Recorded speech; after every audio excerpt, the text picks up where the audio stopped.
Richard Berry, acteur, réalisateur et scénariste français né en 1950, a eu une carrière cinématographique de plus de 5 décennies avec plus de 100 rôles. Cependant, sa vie personnelle n'a pas non plus attiré moins d'attention.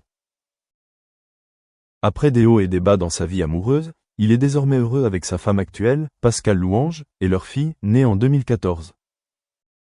Berry était auparavant marié à la chanteuse et actrice Jean Manson de 1984 à 1986. Il a également eu une relation avec la photographe et actrice Jessica Ford, avec qui il a une fille, l'actrice Joséphine Berry, née en 1992. En 2005, Berry a fait don d'un rein à sa sœur, Marie Berry, qui souffrait du syndrome d'Alport, une maladie rénale génétique. Cet acte montre son profond dévouement et son amour pour sa famille. Cependant, la vie de Berry n'a pas été sans controverse. En 2021, sa fille, Colleen Berry, a déposé plainte contre lui pour abus sexuels et inceste. Berry a nié les allégations et a déclaré qu'elles découlaient d'un conflit familial. Actuellement, Richard Berry profite d'une vie de famille heureuse avec Pascale Louange et leur jeune fille. Après les bouleversements de sa vie, il a trouvé la paix et la stabilité dans sa relation actuelle. La vie de famille lui a donné une nouvelle inspiration, l'aidant à continuer à se consacrer à l'art et à vivre une vie pleine. Richard Berry, après de nombreuses années de dévouement à l'art et de nombreux rebondissements dans sa vie personnelle, a enfin trouvé la vraie paix avec sa petite famille.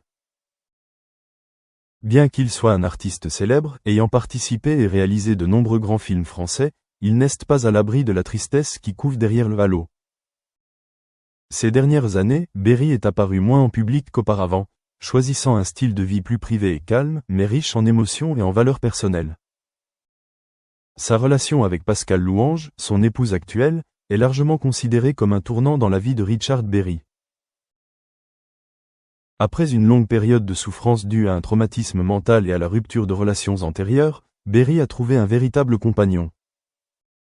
Pascale n'était pas seulement son épouse mais aussi sa compagne de vie, quelqu'un qui partageait et comprenait les recoins cachés de son âme. La naissance de sa petite fille à un âge avancé fut un cadeau inattendu pour Berry, lui apportant un sens des responsabilités, un amour pur et inconditionnel. À presque 75 ans, il confiait un jour dans de vieilles interviews que sa véritable joie ne réside plus désormais dans le cinéma ou sous les feux de la rampe, mais dans des moments simples avec ses proches, les dîners de famille, les week-ends au jardin, ou tout simplement les yeux radieux de sa petite fille quand il rentre à la maison.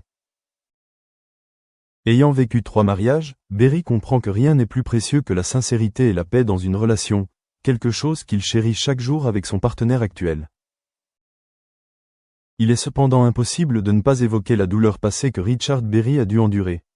Surtout en 2021, lorsque sa fille issue d'une précédente relation, Colleen Berry, l'accuse soudainement d'abus sexuels sur mineurs. Ce fut un grand choc non seulement pour lui, mais aussi pour toute l'industrie du divertissement française. Bien que Berry ait fermement nié ces allégations, affirmant qu'elles étaient sans fondement et découlaient d'années de conflits familiaux, elles ont également gravement perturbé sa vie personnelle. En tant que père, Richard Berry a toujours essayé de protéger sa famille des méfaits des médias et du public. Il a compris que la célébrité n'est pas seulement une légère pression mais aussi une lourde pression. Cet événement était comme une cicatrice mentale qu'il porterait pour le reste de sa vie, une douleur qui ne pouvait pas être effacée, qu'il soit innocenté ou non. Les proches de Berry ont déclaré qu'il était resté dans un état de silence prolongé, limitant son exposition à la presse et au public, se concentrant plutôt sur l'écriture, la réalisation et le temps passé avec sa nouvelle famille. Pascale Louange, son épouse actuelle, a joué un rôle indispensable pour remonter le moral de Richard Berry après ces graves événements. Elle a toujours été inébranlable à ses côtés, prenant la parole pour lui dans les moments les plus difficiles et ne le quittant jamais même lorsque tout autour d'elle devenait chaotique. C'est la persévérance et la foi de sa femme qui ont fait de Richard Berry ce qu'il est aujourd'hui, toujours plein d'émotions, calme mais avec un moi intérieur fort.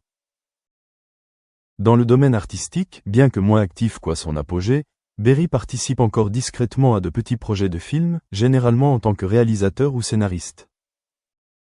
Il ne recherche plus la célébrité, il souhaite simplement laisser derrière lui de vraies et profondes valeurs cinématographiques. L'amour du cinéma est toujours là, mais je n'ai plus besoin des feux de la rampe comme avant, écrivait-il un jour dans une courte note publiée dans une revue cinématographique. Sa famille, les quelques parents de sang restants, étaient profondément inquiets lorsque Berry semblait se retirer du monde, tombant dans le silence.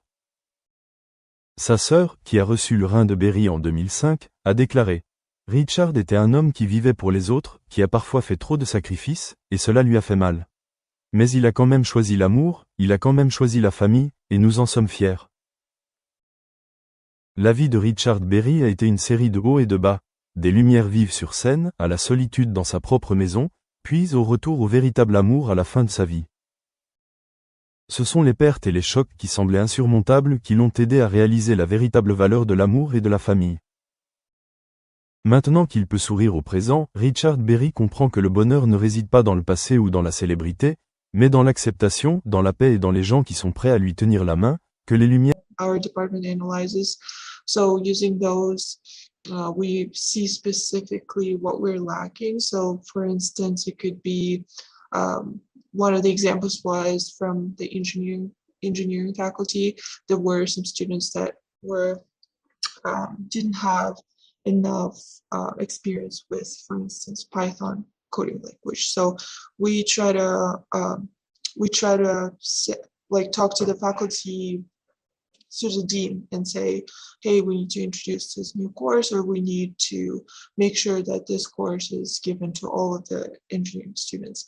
And another, Julia, as you mentioned, another thing is that we also get a lot of feedback from our students. We have a survey called Course and Teaching Evaluation. So it's right before the final exams each semester. And our students are very progressive, and they are never afraid to speak up. So they always tell us what they are missing from the course. So for instance, they could say, oh, like I didn't like this course because we didn't have enough practice. Where am I going to work? I need this and that. And then they just write up a list of the things that we don't have enough. So we use that all the time. We had those consults with the department heads and faculty members where we talk about the students' feedback on the different courses, and usually the majority of skills that we introduce come from students, so their experience. So I think it's really important to actually get quality feedback from students. Thank you. And obviously, yeah, quality feedback from students is important, existing students, but what do you think about getting feedback from alumni? Because alumni networks can obviously be a fantastic source of information. And also alumni networks can be used to facilitate lifelong learning, which I think is something that's really coming to the forefront now. Has anyone got any specific alumni activities that they're undertaking, or any alumni outreach that they think is related to teaching of these skills? Julia, may I provide my answer on this question? Yes. Yeah, I'm Gani Isimbekov from Nazarbayev University, Career Advising Center, head of this center. And since the first cohort, since 2015, we are closely working with alumni of the university, and we've created two main programs: mentorship program and ambassador program. And within these two programs, our alumni and also graduate application program, and it was just maybe first 3-4 years, and then we involved